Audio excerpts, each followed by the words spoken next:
இது ஒரு கற்பனை கதை. மர்ம அறையின் ரகசியம். அறை எண் 303. நிதின் ஒரு பழைய கோட்டை போன்ற விடுதியில் தங்குவதற்காக சென்றான். அது காட்டின் நடுவிலே இருந்த ஒரு பழங்கால கட்டிடம். வரவேற்பாளரிடம் சாவி வாங்கும்போது அவர் மெல்லிய குரலில் சொன்னார், "தம்பி, ராத்திரி நேரத்துல 303வது அறைக்கு பக்கம் மட்டும் போயிடாதீங்க. அது ரொம்ப வருஷமா பூட்டி இருக்கு."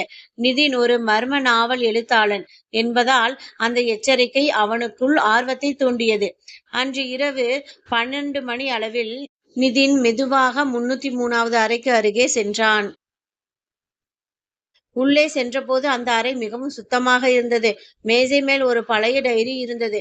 அதில் கடைசி பக்கத்தில், "இன்று இரவு அவர் வருவார், என்னை காப்பாற்றுங்கள்" என்று எழுதப்பட்டிருந்தது. தேதி அன்றைய தேதியே குறிப்பிடப்பட்டது. திடீரென அறையின் கதவு பலமாக சாத்தப்பட்டது. ஜன்னல்கள் தானாக தானாக திறப்பதும் மூடுவதுமாக இருந்தது. நிதின் பயத்தில் உறைந்து நின்றான்.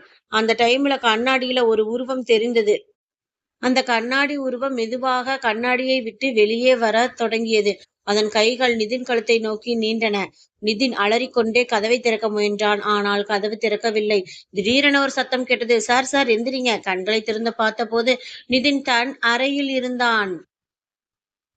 அது ஒரு கனவு என்று நினைத்து நிம்மதி பெருமூச்சு விட்டான். ஆனால் அவன் கையில் அந்த பழைய டைரி இருந்தது. அதில் கடைசி பக்கத்தில் இப்போது ஒரு புதிய வரி எழுதப்பட்டிருந்தது. "உன் கனவில் நான் வந்துவிட்டேன். இனி உன் நிழலில் நான் இருப்பேன்." நிதின் மெதுவாக கண்ணாடியை பார்த்தான். அவனது நிழல் அவனுக்கு பின்னால் இல்லை. அது தனியாக நகர்ந்து அறைக்கு வெளியே சென்றது. Second part coming soon.